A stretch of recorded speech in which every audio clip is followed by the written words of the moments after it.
Cut ties with my sister after relentless meddling with my ex, sparking a family upheaval and threats from my mother. My sister went above and beyond to try to bring my ex and me back together. She orchestrated everything from awkward blind dates to insisting we share a room during the holidays. It didn't matter what the occasion was, somehow, my ex was always there, always invited. Eventually, I couldn't take it anymore and begged my parents to intervene. Thankfully, they stepped in and made it clear that my siblings needed to back off and stop inviting my ex everywhere or letting him tag along. While my brother respected this boundary, my sister just would not give up. Things came to a head when I was studying abroad and met my now husband. We were at different universities but from the same country, and there was this spark I'd never felt with anyone before. It was honestly magical. After dating for a year, we got engaged. My family celebrated, except for my sister, who kept telling me I was just in the honeymoon phase and would outgrow it. She couldn't accept that I was moving on, and her relentless efforts to reunite me with my ex led to countless fights. Fed up, I warned her that if she tried anything else, I would simply cut her out of my life. So, what did she do? She made me her maid of honor and demanded I spend all my time with the bridal party, which conveniently included my ex. To make matters worse, she assigned one of her friends to be my husband's date at the wedding reception. We didn't even realize what she'd orchestrated until the reception, when this poor girl made a pass at my husband. My sister actually justified herself by saying that, since we weren't married yet, it was totally fine to explore other people. That was my breaking point. I walked out of her wedding. The next day, I had a very frank conversation with my parents and brother. I explained that, while I wouldn't make them pick sides, I would not speak to my sister again, and if anyone tried to force a reconciliation, I'd cut contact with them too. My mom was heartbroken and tried to negotiate, but my dad and brother backed me up. Other than 2 lukewarm attempts from my mom, I've gone 6 years without a word to my sister. She's tried every trick, gifts, tantrums, dramatic pleas, but I remained ice cold. At family events, I acted like she didn't even exist. At first, she would start drama or make snarky comments, but since no one would indulge her, she eventually stopped. She completely lost it when she found out she was invited to my wedding but wouldn't be included in any of the preparations. My brother later told me he felt guilty for tagging along with all the drama, and that his relationship with my ex suffered. Although they still talk, they're no longer close. I said nothing to anyone, just kept my pain bottled up, until my brother finally arrived one evening, fuming with rage like I'd never seen. He grabbed my things and told everyone he was disgusted and disappointed. We waited in his car until my dad and husband showed up. By that point, I couldn't stop sobbing. My brother just kept apologizing, even though none of this was his fault. After that, I sent everyone, except my mom, a cold, formal email with my lawyer's information, informing them that any further contact would involve the police. My dad later told me my mom and sister had completely lost it when they realized I meant business. Their frantic goal was to repair things between us so my sister could have a place in my baby's life, maybe even become godmother. Now, my dad is staying with my brother. Both of them support me, though some relatives don't. I've had mutual friends reach out, too, concerned about my sister. She's spreading the story pretty thick that my husband is isolating me from my family. I hate airing dirty laundry, but I laid everything out in a long Facebook post so people would hear the truth from me. My sister, brother-in-law, and ex are getting absolutely dragged, partially intentional, partly deserved. My mom has been inconsolable, which makes me feel bad, but not nearly as bad as she made me feel with her so-called intervention. I agreed to talk to her and laid down very clear rules: therapy, for herself and the family, strict boundaries, no sharing my life with my sister, and separate holidays. The most important rule: if she ever pulls anything like this again, she's out. She complained it was too much but ultimately agreed, mistakenly thinking she'd immediately regain access to my baby and our relationship would be fixed. I told her, no, it's a process. She has to earn my trust again. My dad and brother want nothing to do with my sister now, and they keep apologizing for not stopping all the madness sooner. I've forgiven them, they've really grown. My husband supports whatever I decide, but my mother-in-law worries that cutting off my mom from her granddaughter might be too harsh, though she says it's ultimately my decision. I feel torn about what to do with my mom. For the update, I had another conversation with my mom. She insists she knows best, called me a bad person, and threatened grandparents' rights or even custody, which was beyond frightening. I sent her another letter, reinforcing my boundaries. My dad made a definitive break. He moved out, telling her he couldn't support her tormenting her own daughter. My brother and his wife went completely no contact, too. It might seem dramatic, but I don't think I've ever adequately described the level of despair I felt after that intervention. After everything, my husband told them all they needed to seriously reflect on what they valued and that he wouldn't raise a child in a toxic environment. Just one more reason I absolutely love him. My husband is deeply hurt by my mother's behavior and says she'll never have anything from him now. That's as much revenge as anyone is getting out of this disaster. He and my sisters, meaning his sisters, talked to my mill about her earlier comments regarding cutting my mother off, and made her see just how out of line they were. She's a loving mom from a genuinely caring family, and I'm grateful for that. That's where things stand right now, broken but hopeful for those of us who truly care about each other. Update 1. Things have been both wonderful and utterly disastrous at the same time, but I'm really trying to stay positive and focus on what I can control. After everything that happened, my brother and his wife decided it was finally time to sit my nephews down and explain the difficult situation. They told them, as carefully as possible, that their grandma was unwell and had tried to hurt both me and the little cousin. They worked hard to gently explain that grandma wouldn't be a part of their lives anymore, making sure the kids understood that didn't mean she stopped loving them.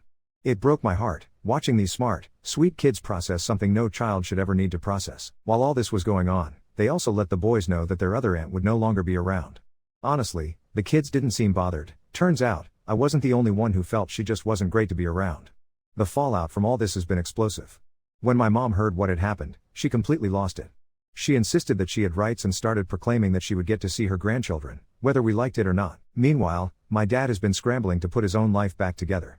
He's started looking for somewhere permanent to stay, but, for now, he's living with us until January, mostly because my brother's mother-in-law is coming to visit, and we have the extra space. My dad is shattered. He's already called divorce lawyers, started moving around bank accounts, and is clearly trying to cut ties as much as possible. He's been bombarded, every day, emails, messages, phone calls from my mom. But following the advice of his lawyer, he hasn't blocked her. He doesn't respond at all.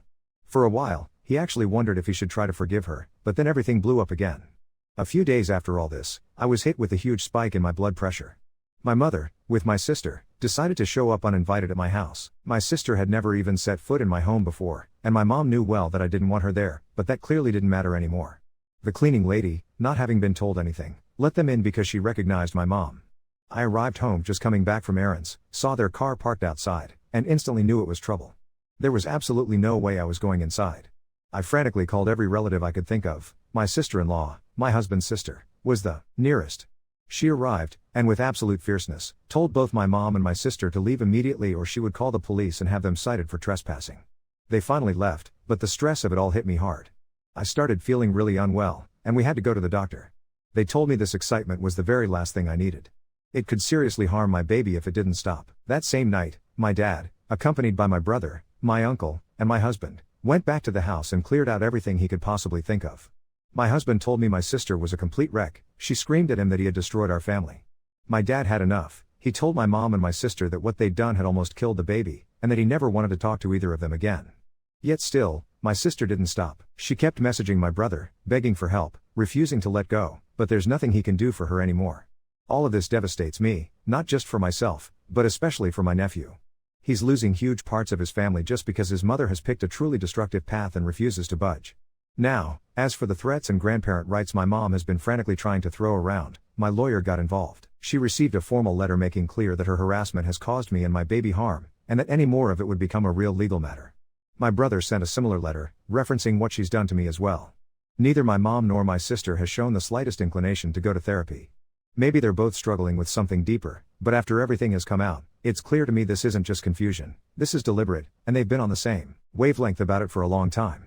For now, the only thing I can do is focus on keeping my little family safe and healthy, cherish the holidays with the ones who choose to love me, and keep going to therapy so that the cycle ends with me. Update 2. After reading so much advice, I genuinely felt indebted to you all for making me even more paranoid than I already was. Thank goodness for that. Some people have wondered how we learned the gender of our baby. I announced it after 20 weeks. There's a reason we waited so long. In the past, we'd experienced a loss just as we were preparing to announce, so I desperately wanted to feel some sense of security before sharing the news. I suppose I was naive enough to believe it would be special for my mom. Right after I posted, I handed everything over to my husband and let him read all your messages, comments, and advice for several days. We swept the entire house. Luckily, we found nothing there, but it left us feeling so unsafe and exposed that we packed our things and moved to a hotel with my dad. That's when the real shock hit. We realized there was a tracker hidden on my fur baby's vest. My little dog is tiny and gets cold easily, so he always wears this silly little vest. Honestly, it never once occurred to me to check there. We only discovered it when my dad took our dog for a walk around the hotel grounds and, not long after, my sister showed up, asking about me and trying to talk reconciliation. The combination of fear and betrayal overwhelmed me. So, we decided to move. Thankfully, we could afford it. We're renting at the moment and even renting out our old place so it's not just sitting there empty. I used to love that house, but now it feels ruined, tainted. Sadly, even my parents' house feels the same, not just for me, but for all of us. We all changed our phone numbers and got new electronics, my brother, my husband, my dad, my sister-in-law, and even my husband's family. We notified employers, friends, even the police. We started both individual and family therapy. My dad and brother are riddled with guilt over everything that happened, even though I've truly forgiven them. Still, we're working to heal as a family. Meanwhile, my mom and sister remain adamant they've done nothing wrong and insist they don't need therapy. My dad, in a move that makes it clear he's done with my sister, wrote a new will. Her son is placed into a trust fund and gets an inheritance, but my sister herself only gets a token amount. I felt bad for her at first, but I decided to focus all my energy on my baby. My daughter is here, and we are blessed. This isn't the experience I dreamt of. My mom isn't around me anymore, but so many friends and family members have stepped up in beautiful, unexpected ways. Paranoia still clung to us, so much so that, when it came time, we started testing people. We told a handful of folks I was going into labor, even when I wasn't, just to see if word would leak out. It worked like a charm. We discovered exactly who was still feeding info to my mom and sister, and we cut them out. The rest understood completely when we explained. Then there's my ex, whom my friends have started calling Bates. He began spreading stories that the baby was his, that we were having a torrid affair fueled by my undying love for him. Nobody believes his insanity anymore, but the drama made my husband reach out to Bates' employer and lay out all the crazy things he'd been doing. Bates was suspended pending an internal review. I'm almost certain he'll be fired. The company has kept asking us for more information, and they seem sincerely apologetic. My mom hasn't given up trying to find us, but every single person aware of our location has cut contact with her. My dad's lawyer sent her an official letter. From now on, due to her instability, all correspondence goes through lawyers. It's just been us and my dad, because I couldn't bear the thought of him being alone. He's promised me he'll be fine, and reminds me none of this is my fault, but I still feel terrible for him. He's been the best babysitter, feeder, and diaper changer in the world. My nephews have been as loving as ever, and, surprisingly, my dad even got a visit with my sister's son. That came about because my sister began making videos threatening to harm herself if my husband didn't stop alienating her family. My dad reached out to her about seeing her son and assured her he'd involve the police if she continued with her threats. That seems to have finally stopped it. A final note, someone suggested I gave Bates false hope. Nothing could be further from the truth. For years, I felt uncomfortable around him, waiting for him to move on. After speaking up and meeting my husband, I endured a long period fighting with my sister about all of it. My engagement was long, which is why I married after my sister. Despite everything, I still love my mom and sister. But I'm choosing a healthy life for myself and my family over that love. I've discovered so much loyalty, love, and compassion through this entire ordeal. As strange as it may be, I actually feel lucky it all exploded and came out into the open. Hopefully this isn't just a ramble. Sending big hugs from me. Update 3. I'm happy to report we're all alive, well, settled into a beautiful new house, and my baby is thriving. And the cherry on top? Bates was fired. Here's the whole story. After everything, we officially moved into a new home, and my dad moved into the guest house. We spent a lot of time, sometimes in therapy, sometimes just around the dinner table, talking about what would work best for all of us. We decided it would be good for dad to be nearby, but we all still needed our own space. For now, we're still renting out the old place while we figure out what to do next. Now, 3 times a week, my dad gets all the grandkids together.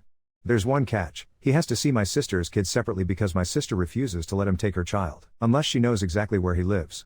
To be fair, wanting to know where your child is makes sense, but knowing my sister, it's more about control, and honestly, none of us want her too close to us. Of course, my mom is furious. She's complained to her lawyers about how unfair it is that dad still gets to see all the grandchildren, but there's nothing she can do. About a month ago, my dad came to me with a worried look, said he had a confession to make, and my stomach dropped. He admitted that the only reason my sister lets him see her child is because he's secretly paying for my nephew's schooling and babysitting. My dad felt so guilty for keeping it from me, but I reassured him, there's nothing wrong with what he's doing. I just told him not to feel bad about it.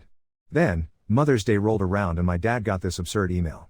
Someone, my mom's side, of course, had put together a weepy Instagram video about my mom, framing her as some sort of martyr because her family has abandoned her, and painting my sister as a saint for standing by her. It was pathetic. I forwarded it straight to the lawyer and went about my day.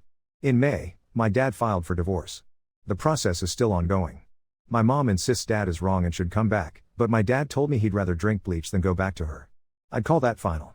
On Father's Day, my brother and my husband took dad out, just the guys, and they had a blast. Of course, that same day, my sister inundated social media with dramatic posts, but we made sure to block dad from seeing any of it. We wanted him to enjoy his day. Later, we did a camping trip with the kids, meaning, we booked a hotel suite, set up a tent indoors for the kids, and pitched a tiny teepee for the baby. It was ridiculous and perfect. Honestly, having this baby is one of the best things that ever happened to me. Watching my husband become the incredible father I knew he would be makes me so grateful. Yes, it's tiring, but we have such a strong support system around us. My world feels full in the best way. Now, my sisters-in-law and I coordinate a calendar so the kids always have age-appropriate things to do, and importantly, we let them know their voices matter. They don't have to hang out with anyone they don't like. Right now, they're all absolutely obsessed with the baby. They call themselves her protectors. We get together for brunches and little family gatherings, and without my sister there, family time is actually a pleasure instead of a headache. I know it's harsh to say, but she really does have a way of sucking the joy out of every room. My mother-in-law couldn't be happier either. Once a week, she politely asks to stay in the guest room and spends time with the baby. She never tries to co-opt special moments or push boundaries. I actually feel respected and heard.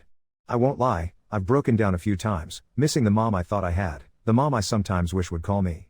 I don't miss the version of her who told me I'd be a terrible mother or whose words could be so hateful. My therapist says healing is a marathon, so I'm focusing on all the good.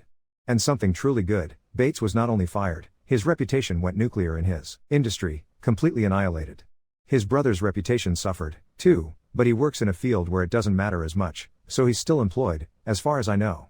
Then Bates sent me a 12-page, double-sided, single-spaced letter filled with his pain, how I'm denying him what's his and how my husband got him fired because he couldn't beat him any other way. I didn't bother to read it. My lawyer did and just gave me the cliff notes. Funny enough, I hear things through the grapevine. People just tell me stuff because they know Bates is still stalking me. Apparently, the mother of his children moved away, and he didn't care. He just said it was probably for the best. He doesn't care about his own kids, but wants to play family with me and the baby. The only downside is, he won't learn a thing. His mother already let him move back in, so he won't have to face any real consequences. But me? I'm surrounded by love, support, and a family that truly has my back. I'm grateful every single day. Update 4. I thought things were finally settling down, but apparently the universe had other plans. My daughter just turned 8 months old, and life felt like it was getting into a rhythm, until everything exploded again. It started when my dad came over looking completely shaken. He'd been at the grocery store when he ran into my mom's sister, my Aunt Carol. She cornered him in the cereal aisle and started this whole sob story about how my mom was falling apart and how I was being too harsh. But here's the kicker, she let slip that my mom had been staying with her for the past 2 months. All this time, we thought she was living alone in the family house, but no. She'd been just 20 minutes away from us. That same week, my brother called me in a panic. His mother-in-law had been visiting, and she'd taken the boys to the park. A woman approached them, asking about the children and trying to take pictures. The description? Definitely my sister. When confronted, she claimed she was just a concerned citizen worried about unsupervised children, but my sister-in-law's mom wasn't buying it. She called the police, but by the time they arrived, my sister had vanished. The next day, I discovered something that made my blood run cold. I was going through old photos to make a baby album when I found a picture from my wedding day, one I'd never seen before. In the background, barely visible but unmistakably there, was Bates. He'd somehow been at my wedding, watching from the tree line outside the venue. My husband went white when I showed him. We'd been so focused on keeping my sister away that we never even thought about Bates showing up uninvited. That revelation sent us into full investigation mode. My husband contacted our wedding photographer, and after digging through hundreds of photos, we found 3 more shots with Bates lurking in different locations around the venue. The photographer remembered him now, said a family friend had asked if he could take some candid shots from outside, claiming he wanted to surprise us with them later. The photographer had thought it was weird but hadn't wanted to cause drama on our wedding day. But it gets worse. Way worse. Last Tuesday, my cleaning lady, the same one who'd let my mom and sister into our old house, called me crying. She'd been cleaning a house across town when she saw something that made her stomach turn. The homeowner had left out what looked like surveillance photos of me, my baby, and my daily routines. Pictures of us at the grocery store, the pediatrician's office, even walking our dog. She recognized me immediately and took photos of the evidence before leaving. The homeowner? My mom's best friend from college, someone I barely knew. Apparently, she'd been helping my mom keep tabs on me because my mom was worried about my mental state after having the baby. The woman genuinely seemed to think she was helping a concerned grandmother. My husband was livid. He wanted to go straight to the police, but our lawyer advised us to gather more evidence first. So we hired a private investigator. What they found was disturbing. My mom had been building what can only be described as a surveillance network. 3 different people had been watching us, taking photos, reporting our movements. All of them thought they were helping a worried mother check on her unstable daughter. The worst part? One of them was my former college roommate, someone I'd trusted completely. She'd been feeding my mom information for months, ever since I announced my pregnancy. Every time I posted something on social media, every time I mentioned an appointment or a plan, it was being reported back. I felt so betrayed I couldn't eat for 2 days. But then something happened that changed everything. My dad was meeting with his divorce lawyer when the receptionist mentioned that a woman had been calling repeatedly, claiming to be his wife and demanding information about his case. When they described her, it wasn't my mom, it was my sister. She'd been impersonating my mom, trying to get details about the divorce proceedings. That's when we realized my sister wasn't just supporting my mom out of loyalty. She was orchestrating a lot of this herself. The surveillance network, the threats, even the social media campaign painting my mom as a victim, it all had my sister's fingerprints on it. My dad was devastated. He'd been feeling guilty about cutting my sister out of his will, wondering if he'd been too harsh. But this confirmed what I'd suspected all along. My sister saw my mom as her ticket to getting back into our lives and, more importantly, getting access to my daughter. The private investigator discovered that my sister had been telling people I was suffering from severe postpartum depression and that my husband was controlling me. She'd even reached out to my old therapist, claiming to be concerned about my deteriorating mental state. The therapist, bound by confidentiality, couldn't share details, but they did confirm that my sister had tried to get information about me. 3 days ago, everything came to a head. I was at Target with the baby when I noticed a woman following us. She was being obvious about it, taking pictures, staying close enough to eavesdrop. When I confronted her, she broke down crying and admitted my mom had paid her to document how I was treating the baby. She said my mom was convinced I was neglecting my daughter and wanted proof for a custody case. I called the police right there in the store. The woman, a struggling single mom who'd been desperate for the money, was arrested for stalking. She had a folder full of photos of me and my baby, notes about our routines, even recordings of conversations she'd overheard. My lawyer says it's enough to file for restraining orders against both my mom and sister. But here's the twist that nobody saw coming. Yesterday, my dad got a call from Bates. Apparently, Bates had been in contact with my sister this whole time. Not romantically, even he's not stupid enough to try that again, but as allies. My sister had convinced him that if they worked together, they could prove my husband was unfit and dangerous. Bates thought if my marriage fell apart, I'd come running back to him. Bates was calling my dad because he was getting scared. My sister had started talking about taking direct action to protect the baby from my husband. Bates might be delusional, but he's not violent, and my sister's escalating rhetoric was making him nervous enough to reach out. My dad immediately called me and then the police. We're all staying in a hotel now while the authorities investigate. My sister's phone records apparently show she'd been in contact with several concerning individuals, people my dad described as the kind who'd do anything for money. I'm terrified, exhausted, and honestly questioning everything. How did it get this far? How did I not see that my sister was the puppet master pulling all the strings? My mom might be unstable, but my sister has been methodically orchestrating a campaign to destroy my marriage and take my child. The scariest part? My nephew, my sister's son, let something slip to my dad during their last visit. He mentioned that mommy had been practicing taking care of babies with a doll that looked just like cousin. When my dad asked more questions, my nephew said mommy had told him they might have a new baby sister soon, one who would live with them. My sister has been planning to take my daughter. The police are involved now, restraining orders are being filed, and we're looking at moving states. My husband's company has offices in 3 other cities, and right now, distance feels like our only option for safety. I keep thinking about how I used to worry that cutting my family out was too harsh, too dramatic. Now I'm wondering if I should have done it sooner. The people who were supposed to love and protect me have become the greatest threat to my child's safety. My dad is beside himself with guilt, but I keep reminding him, and myself, that we can't control other people's choices. We can only control our response, and our response is going to be putting my daughter's safety above everything else, no matter how much it hurts. I never imagined my life would become this kind of nightmare, but I'm grateful for the people who've stood by us. My husband's family, my brother, even my dad who's been nothing but supportive despite losing his entire world. We're going to get through this, but it's going to take time. And distance. Lots and lots of distance.